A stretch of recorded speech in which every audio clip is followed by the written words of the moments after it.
সুস্বাগত, সুস্বাগত উজির মশাই। এই মহারাজ আপনার জন্য সাগ্রহে অপেক্ষা করছেন। কৃষ্ণনগরে আসতে পেরে খুব খুশি হলাম মন্ত্রী মশাই।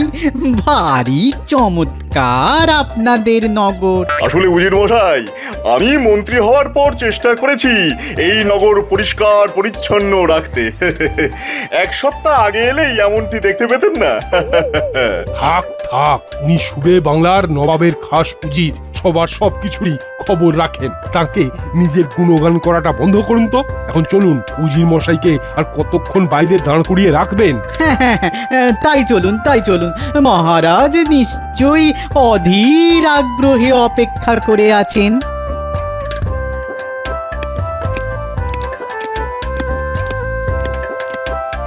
কৃষ্ণনগরে আপনাকে স্বাগত উজির মশাই। নবাবকে আমার শুভেচ্ছা জানাবেন। নিশ্চয়ই নিশ্চয়ই মহারাজ। আসলে নবাব আমাকে পাঠিয়েছেন একটা বিশেষ কারণে। আপনার উপর প্রসন্ন হয়ে নবাব বাহাদুর আপনাকে একটা উপহার পাঠিয়েছেন। নবাব বাহাদুর এই কালো গোলাপ গাছের চারা আনিয়েছেন দিল্লি থেকে, শুধুমাত্র আপনার জন্যে। এখন আপনার কাজ এই গাছে ফুল ফোটানো। ফুল ফুটলেই নবাবকে সেই ফুল পাঠিয়ে দেবেন মহারাজ, আর নবাব বাহাদুর তো খুব খুশি হবেন। সেই ব্যাপারে আপনি নিশ্চিত থাকুন উজির মশাই। এই গাছে ফুল ফোটানোর জন্য আমি বিশেষ একজন মালি নিয়োগ করব। মহারাজের এই উদ্যোগের প্রশংসা করতেই হবে। মহারাজ, এই ব্যাপারে আমার একটা আর্জি ছিল। আসলে আমার জানাশোনা একজন ভালো মালি আছে। এই গোলাপের খুব পারদর্শী। হ্যাঁ, যদি বলেন তো তাকে ডাকতে পারি। হ্যাঁ। আহ ভগবান, তুমি চুপ করবে। এটা আমাদের ঘরোয়া আলোচনা, আর উজির মশাইয়ের সময় নেই তা শোনার। এ নিয়ে পরে কথা হবে। ঠিক ঠিক ঠিক, এখন চলুন। একান্তে আপনার সঙ্গে কিছু কথা বলেননি, নবাব কিছু কথা আপনাকে জানাতে চান। তাহলে আজকের মতো সভা মুলতবি করা হলো। কাল আবার দেখা হবে।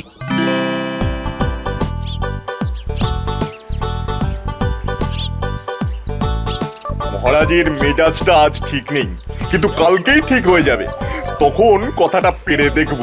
আসলে আমার শ্যালকটা একেবারে অপদার্থ, বেকার, বুদ্ধিহীন। শুধু কি করে আমার কাছ থেকে মাল কামাবে তার ফন্দি। একবার যদি মালির কাজে ঢুকিয়ে দিতে পারি তবে আমার ঘাড় থেকে নামবে। মহারাজকে পটিয়ে পাঠিয়ে যেভাবেই হোক শ্যালকটাকে গ্রাম থেকে নিয়ে আসতে হবে। রাজার বাগান বলে কথা, কত প্রকার দুষ্প্রাপ্য গাছ আছে, কত ফল ফুল আছে। তার বেশ খানিকটা ঝেড়ে যদি বেচে বেশ ভালো রোজগারও হতে পারে। না না না না, এই সুযোগ হাতছাড়া করা যাবে না।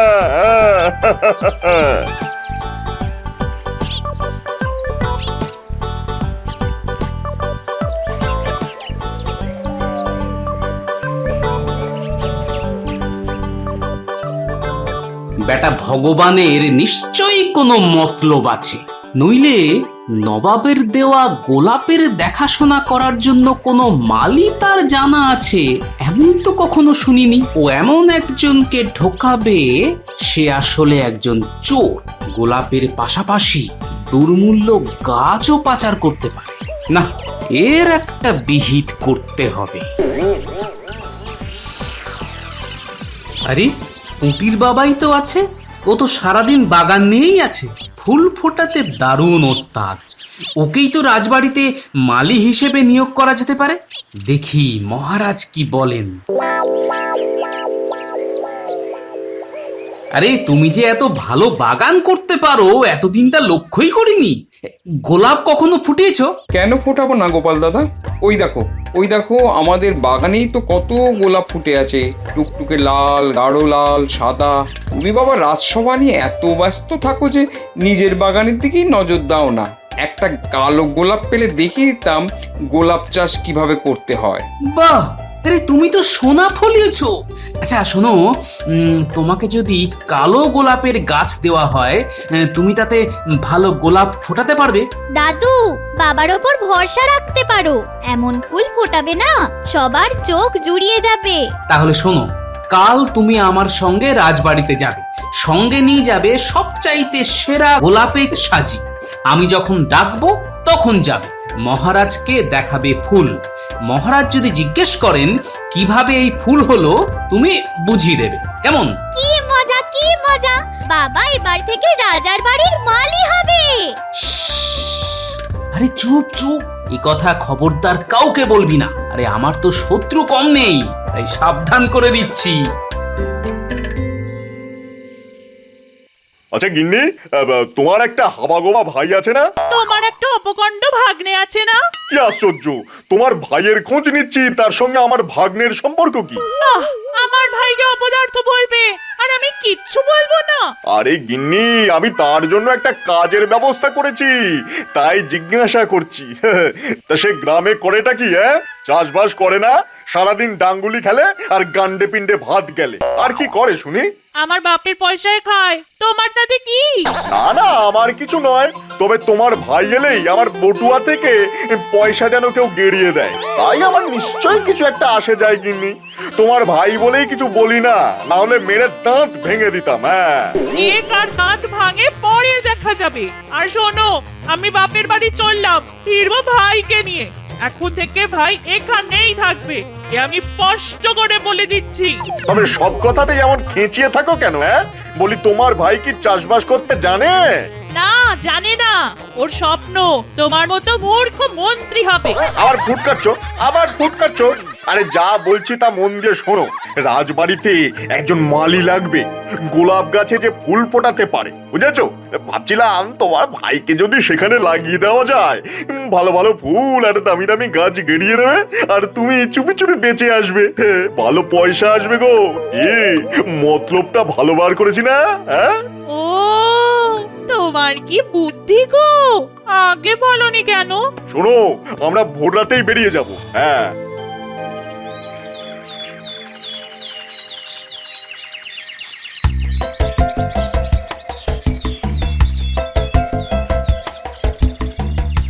ভগবান পৌঁছানোর আগেই মহারাজের কাছে পুটির বাবাকে মালির কাজটা পাইয়ে দিতে হবে, নইলে ওই বেটা যে কোন চোরকে ঢুকিয়ে দেবে কে জানে। মহারাজকে তো আর বলা যায় না সেটা, তিনি বিশ্বাসও করবেন না। হ্যাঁ বলো পুটির বাবা, গোলাপে কি সার লাগে তা তো তুমি জানো। শুধু গোবর লাগে গোপাল দাদা, আর কিছুই লাগে না। তবে যত্ন নিতে হবে, জল পরিমাণ মতন দিতে হবে, বেশিও না কম তো নয়। ঠিক আছে ঠিক আছে, মহারাজকে বুঝিয়ে বলো, ঘাবড়ে যেও না আবার। মহারাজ খুব দয়ালু, বুঝিয়ে বললে ঠিক বুঝবেন।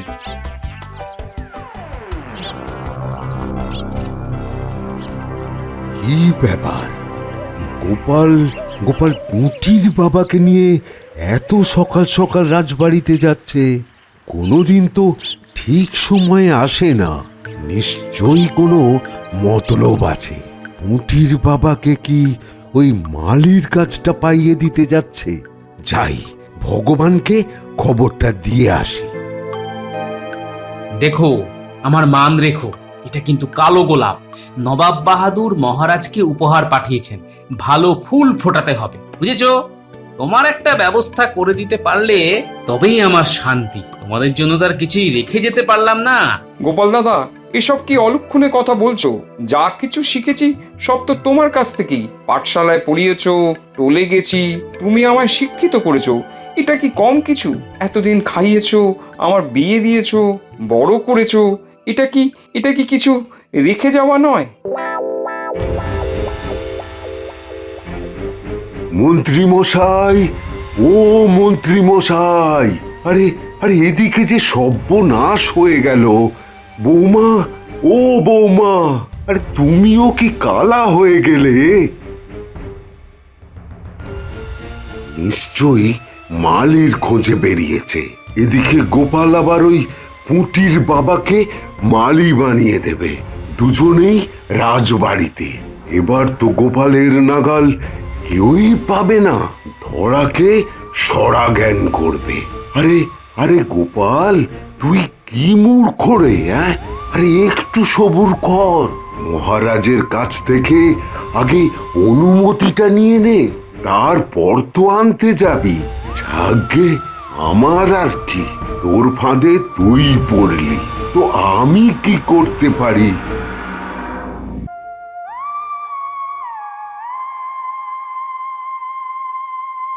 মহারাজ, আমার একটা আর্জি ছিল, যদি অনুমতি দেন তো পেশ করতে পারি। বেশ বেশ, কি তোমার আর্জি তা শোনাও। আগে নবাব বাহাদুর আপনাকে একটা দুষ্প্রাপ্য গোলাপ গাছ দিয়েছেন, সেই গাছে কালো গোলাপ ফোটাতে হবে। তা পুটির বাবা নানা রঙের গোলাপ ফুটিয়েছে নিজের বাগানে, যদি অনুমতি দেন তো তাকে ডাকতে পারি। নিশ্চয়ই নিশ্চয়ই, তাকে এখানে সত্তর নিয়ে এসো। মহারাজ, কাল কিন্তু মন্ত্রী ভগবান একজন মালির কথা বলে রেখেছিল। তার প্রার্থীকে বাদ দিয়ে গোপালের প্রার্থীকে ডাকা কি ঠিক হবে? ঠিক আছে, আমি দুজনকে পরীক্ষা করে ঠিক করব কে এই কাজের জন্য উপযুক্ত। গোপাল, তোমার লোককে ডাকো। কিন্তু ভগবান কোথায়? মনে হয় মালি খুঁজতে বেরিয়েছে, আসতে দেরি হবে।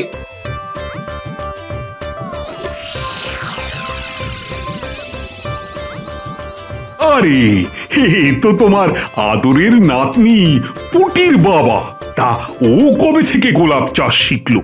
নিজে নিজেই মহারাজ, বাগান করা ওর খুব শখ, বিশেষ করে গোলাপ। তা পুটির বাবা, বলছি তোমাকে একটু অপেক্ষা করতে হবে যে, মানে আমাদের মন্ত্রী মশাই যদি এক্ষুনি আসে তো ভালো, নইলে তোমার চাকরি হয়ে গেছে বলে ধরে নাও।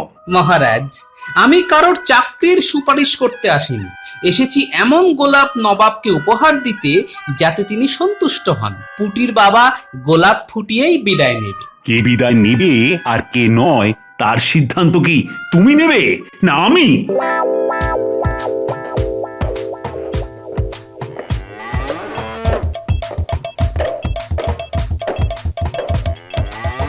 আরে ভাই, এটা গরু না কচ্ছপ রে? তাড়াতাড়ি চলতেও পারে না। এতই যদি তাড়া, তবে ওই ঘোড়ার গাড়ি নিলেন না কেন? এটা গরুর গাড়ি, বুঝেছেন? এটা গরুর গাড়ি। গরু গরুর মতনই চলবে, ঘোড়ার মতো নয়। জামাইবাবু, আমি কি রাজামশাইয়ের মন্ত্রী হব? শুধু মন্ত্রী কেন রে, তুই রাজাও হয়ে যেতে পারিস। তোর যা বুদ্ধি, বাপ রে বাপ! তোর বাপের বুদ্ধিও কি এরকম ছিল নাকি রে? বাপ তুলে কথা বলবে না ভাই, আবার বললে জামাইবাবুকে ধাক্কা দিয়ে ফেলে দিবি। এর জন্য কারো ভালো করতে নেই। হ্যাঁ, তোমার ভাইকে রাজবাড়িতে চাকরির ব্যবস্থা করাবো বলে এত খাটছি, আর তুমি আমায় ধাক্কা মেরে ফেলে দেবে? না না জামাইবাবু, ধাক্কা এখন মারবো না। আগে মন্ত্রী হই, তারপর রাজা আর মন্ত্রী দুজনকেই ধাক্কা মেরে ফেলে দেবো।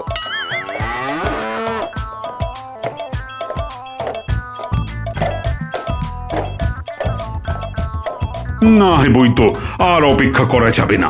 আর পুটির বাবাকেই বা আটকে রাখা কেন? আরে, ওর তো কাজকর্ম আছে নাকি?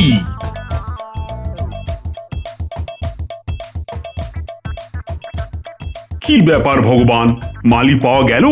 আগে হ্যাঁ মহারাজ, এই সেই মালি। হ্যাঁ ভগবান, এই মালি সম্পর্কে তোমার কি যেন হয় না? আগে সত্যি কথা বলতে কি, ও আমার শ্যালক। হ্যাঁ। আহা, লজ্জা কিসের?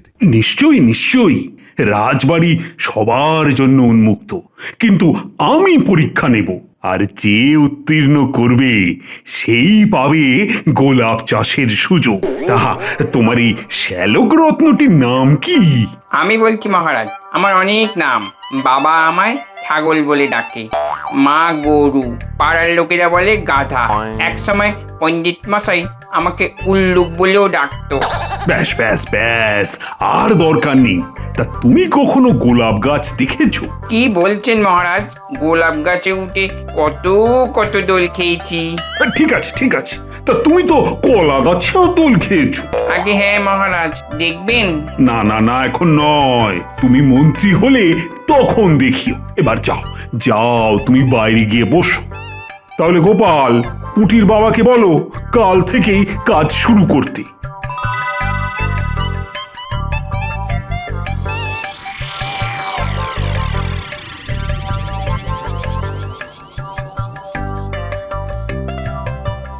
একটা শ্যালক জুটেছিল বটে আমার কপালে। তা যা বলেছেন জামাইবাবু, আজ কেমন মহারাজকে দিলুম, খুশি হয়েছেন না? আরেকটু খুশি হলেই না তোকে শুলে চড়িয়ে দিতেন। তোর বাবা তোকে কোথা থেকে নিয়ে এসেছিল রে? এই আবার বাবা তুলে কথা বলছো? দিদি, আরে আমার বাপ তুলেছে, তোমার তো নয়। জামাইবাবু, আমি কবে মন্ত্রী হব? আমি মরলে? ঠিক যা ভেবেছিলাম, গোপাল গোপাল নিজের লোককে ওই রাজবাড়িতে ঢুকিয়ে দিল। ভগবান আর ওই লোক পেল না। হ্যাঁ, ওই রকম একটা অপগণ্ড শ্যালককে মালি সাজিয়ে এনেছে। হ্যাঁ, ব্যাটা তো একেবারে ওই হাবা বোবা। না না, গোপালকে আর অপদস্থ করতে কিছু একটা করতে হবে। ও বৈদ্যমশাই, বাড়ি আছেন? আমি মন্ত্রী ভগবান। ও রাজবৈদ্যমশাই। আরে আরে, এসো এসো এসো এসো, আমি তোমার কথাই ভাবছিলাম। এসো এসো। কপাল কপাল, সবই আমার কপাল। মানে এমন শালা অনেক পাপ করলে তবেই জোটে। এ যা হবার তা হয়ে গেছে। এবার এমন একটা ফন্দি বার করতে হবে গোপাল যেন মহারাজের কাছে অপদস্থ হয়। হ্যাঁ, একটা জবরদস্ত বুদ্ধি বার করতে হবে।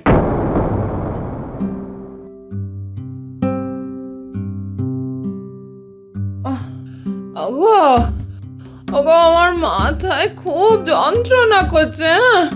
এই এই তুমি একটু তাড়াতাড়ি এসো, বুঝলে? ওহ, আমার মাথায় খুব যন্ত্রণা করছে গো। হ্যাঁ, ও ও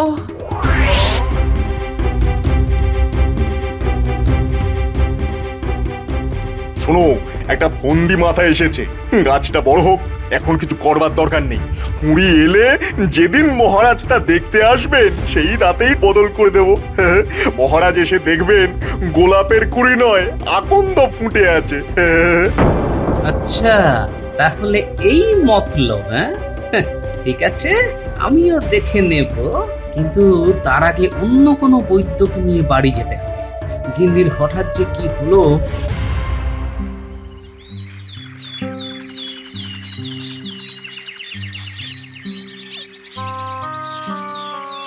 কি হে, বাঁদরের মতো লাফালাফি করছো কেন? গোলাপের কুড়ি ফুটেছে, মহারাজ নিশ্চয়ই খুশি হবেন।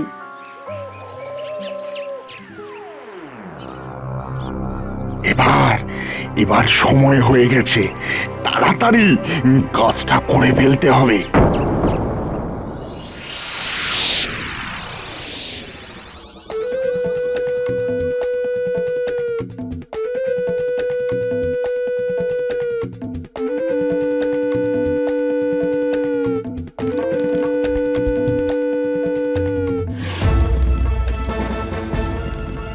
পেয়েছি পেয়েছি পেয়েছি, মন্ত্রী যেমন বলেছিল ঠিক তেমনই পেয়েছি। এই তো সেই গাছ।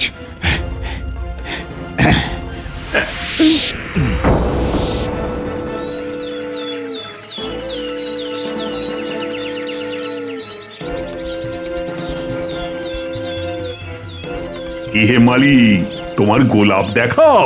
এদিকে আসুন মহারাজ।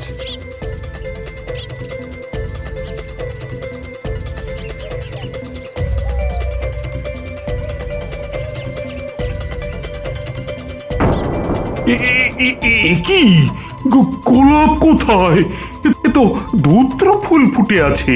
এই যে গোপালের লোক বলে পার পেয়ে যাবে ভেবো না। তোমাকে সারা জীবনের মতো কারাগারে থাকতে হবে, আর গোপালেরও চাকরি যাবে। আমি অপমান সইতে পারবো না। নবাবকে আমি মুখ দেখাবো কি করে? দেখো, কাল সকালের মধ্যে যদি গোলাপ গাছ না পাই, তবে সবার সামনে তোমায় 100 বার কান ধরে ওঠবোস করাবো। সঙ্গে গোপালকেও করতে হবে, ওর উমেদারি বন্ধ করা উচিত। কালকের মধ্যে যদি গোলাপ না ফোটে, তবে রাজামশাই যে শাস্তি দেবে মাথা নিচু করে মেনে নেব। অন্যায়ের শাস্তি তো পেতেই হবে মহারাজ। এবার কি হবে? মহারাজ যে আমায় কারাগারে পুরবে। তুমি এত ভয় পাচ্ছ কেন বাবা? দাদু নিশ্চয়ই কিছু ব্যবস্থা করে রেখেছে। আরে আমি আছি তো, চিন্তা কিসে?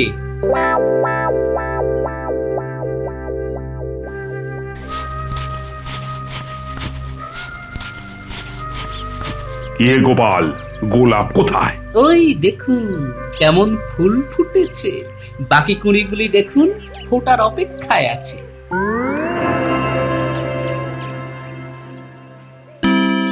এবার আপনি নবাব বাহাদুরকে খবর পাঠাতে পারেন, দূতের সঙ্গে দুটো কালো গোলাপও পাঠিয়ে দিন। উফ, কি ভালো গোলাপ! আহা! কালো গোলাপের সৌন্দর্যই আলাদা।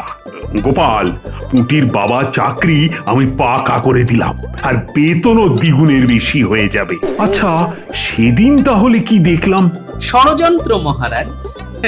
আমাকে অপদস্থ করতে নতুন মন্ত্রী ভগবান এই চক্রান্ত করেছিল। সেদিন আমি গোলাপ গাছ সরিয়ে না দিলে নবাবের দেওয়া উপহার আজ রাস্তায় গড়াগড়ি খেত মহারাজ। ও, তা ভগবান যে এই কাজে যুক্ত তার কোনো প্রমাণ দিতে পারো? আগে আপনার হুকুম ছাড়াই ওর লোককে আমি পাইক দিয়ে ধরে রেখেছি। আপনি আদেশ করলে তাকে পেশ করতে পারি। বেশ করেছো। দুজনকেই আমি রাজসভায় নিয়ে আসার আদেশ দিলাম। এই যে, তুমি এই কাজ করেছো? আগে আগে হ্যাঁ মহারাজ। তা কার কথা এই দুষ্কর্ম করলে? নতুন মন্ত্রী ওই ওই ভগবানের কথায়। মিথ্যে কথা মহারাজ, মিথ্যে কথা। চুপ রাও। এই, কে আছো? এই দুজনকে কান ধরে 100 বার উঠবোস করাও। ধন্যবাদ গোপাল দাদা, তুমি আমাকে বাঁচালে। এ তো আমার কর্তব্য। রাখে গোপাল, তোমারে কে? হে হে হে হে হে হে হে।